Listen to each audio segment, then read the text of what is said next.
السلام علیکم ورحمت الله وبرکاتہ. ملګرو د امریکا یو علاقه چې د هغې نوم بلاس کیونټي و، دغلته کې یو کور و چې هغې ته به یې لیمنټ منشن وي.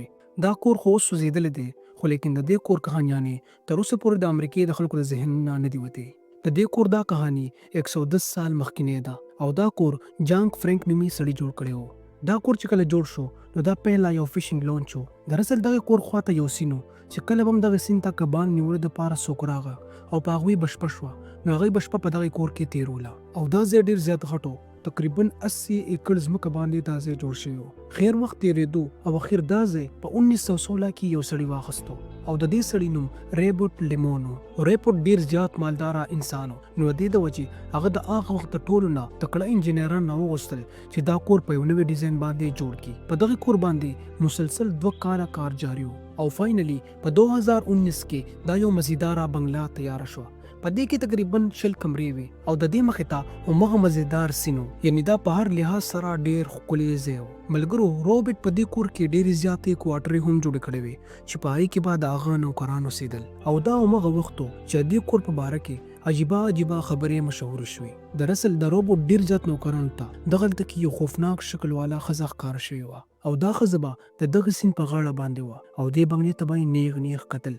او کله به چې د روبوټ نوکران دغې ښځې خواته ورغل نو دا ښځه به د هغوی سترګو وړاندې غیبه شوه. او د دغې نه علاوه دې نوکرانو په دې کور کې ډېر عجیبه هر څه محسوس کړي وو. کله به د شپې عجیبه اوازونه شروع شول او یا به په دغې کور کې एकदम دومره څخه بدبو خوره شوه چې دوی به حیران شو چې بدبو راځي د کوم ځای نه. دوی ته به هېڅ پته نه لګېده. ملګرو لږ وخت پس روبوټ خپلې ښځې انایا سره دې کور ته ایسېدو دپاره راغلو. د روبوټ نوکرانو هغه ټولې واقعې دوی ته بیان کړې، خو لیکن روبوټ د دوی په خبره باندې یقین ونه کړو. ده ته داسې ښکارېده چې زما نوکران په یو شک کې اخته شوي دي او په اصل کې داسې هېڅ هم نشته. خیر ملګرو وخت تېرېدو او روبوټ خپلې ښځې سره په دې کور کې اوسېدو او روبوټ او دغه ښځې ته په دې کور کې هېڅ هم عجیبه نه محسوسېدل. خو لیکن یو ماښام هر څه بدل شو. د کهانۍ مطابق یو ماښام روبوټ او دغه ښځې چای څښلې چې اچانک د بیسمنټ هغوی ته د یو انسان د قدمونو آواز راتلو او داسې ښکارېده چې دوی د بیسمنټ په پوړو باندې څوک ګرځي. او په دغه ټیم کې اچانک د بیسمنټ دروازه کولو شوه او دوی ته داسې ښکارېدل چې په دې دروازه باندې بهر څوک ووتل. روبوټ ته داسې ښکارېده چې زموږ کور ته یو غل راغلی دی.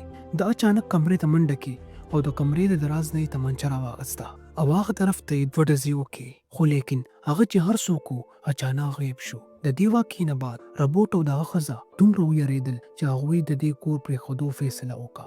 دا کور مکمل خالي و او په 2023 کې روبوټ مړ شو او د هغه د مرګ نه بعد د هغه ښځې دا کور په یو بلې ښځې باندې خرڅ کو او د هغې ښځې نوم لیلین و. دې ښځې د خپل پوره فیملۍ سره دې کور ته کډه راوړه، خو لیکن یو څو ورځې اوسېدو نه پس دوی ته دې کور کې څه عجیبه هر څه ښکارې کېدل شروع شو. ویل کېږي چې دوی ته به داسې ښکارېدل چې په دې کور کې دی یوازې نه بلکې په دې کور کې دې سره نور مخلوق هم اوسېږي. دراصل دا فیملي چې کله دې کور ته راغله نو یو څو میاشتې پس د لیلین خاوند په دې کور کې مړ شو او د هغې نه بعد به لیلین په دې کور کې یوازې اوسېده او هغه به په دې کور کې دومره سخته یېرېدله چې د هغې د وجې دې دا کور پرېښود او د دې د وجې دا کور بیا یو ځل خوشي شو. هم په 2023 کې بیا دا کور یو بل سړي واخیستو او دا سړی د خپلې ښځې او د خپل 6 بچو سره دې کور ته راغلل. دا کور ډېر زیات وخت خوشي پروت و چې د هغې د وجې دا کور ډېر زیات خراب شوی و. د دې فیملۍ دوباره دغه کور سمول شروع کړل. خو ملګرو دا همغه وخت و چې په دغه کور کې یو ځل بیا عجیبه هر څه ښکاره کېدل شروع شول. ویل کېږي چې په دې کور کې به کومو کسانو کار کولو هغوی ته به اچانک د کمرو دننه نه د خندا او بیا اچانک د ژړا اوازونه راتلل او د دې نه علاوه به د دغې کسانو د کار شیزونه هم غیبېدل. او دا واقعیت دومره سیوا شو چې ډېر زیات کارکوونکو خپل کار په نیمې کې پرېښود، دغه ځای نه وتښتېدل او نورو کسانو به هم په دې کور کې د کار کولو نه انکار کولو. د دغه سړي ښځې ته به داسې ښکارېدل چې دا د کار کسان د کار په دوران کې هسې یېرېدلي دي، خو لیکن ډېر ژر دوی ته احساس شو چې په دې کور کې موږ یوازې نه یو او دوی ته به داسې ښکارېدل چې موږ ته د کړکۍ نه د کمرې د دروازې نه مسلسل څوک ګوري، خو لیکن هلته به څوک هم نه و او د دې نه بعد به دروازې په خپله کلاوېدې او بندېدې او دا فیملي دومره پریشانه شوه چې دوی ډېر زیاتې کړکۍ په میخونې باندې مکمل فکس بندې کړي چې دا کولو نه شي. د دې نه بعد به دې فیملۍ ته د دې کور د بیسمنټ نه عجیبه اوازونه راتلل.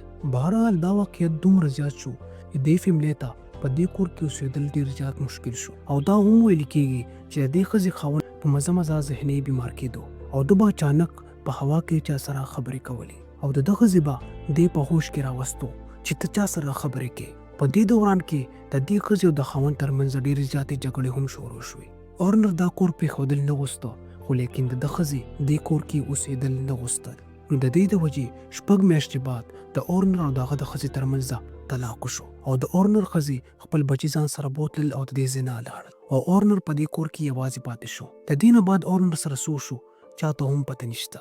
ملګرو په 2024 کې دا کور په امریکا کې ډېر زیات مشهور شو او د امریکا په اخبارونو په ټیویانو کې دا خبره راغله چې په دې کور کې جنات اوسېږي او په دې کور کې یو فیملی هم ډېر زیات وخت لپاره نشي اوسېدی. او د 2024 په اخره کې د امریکا پولیس د دې کور د ورانولو فیصله وکړه خو لیکن د دې کور مالک اورنر او دغه ښځه ډېر وخت پورې غایب وو. کله چې د امریکا پولیس د دې کور د ورانولو فیصله وکړه نو اچانک په دې کور کې اور ولګېدو. د دې نه بعد ډېر سوالات پیدا شو چې په دې کور باندې اور چا ولګولو، ولې ولګولو، چاته هم پته نه وه. څه خلکو به وي چې دلته کې اسماني بجلي پرېوتې وه چې د هغې د وجې په دې کور باندې اور لګېدلی و.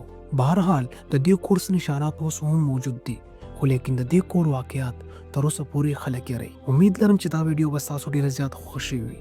که ویډیو مو خوښ شوې وي زموږ چینل سره سبسکرایب کړئ.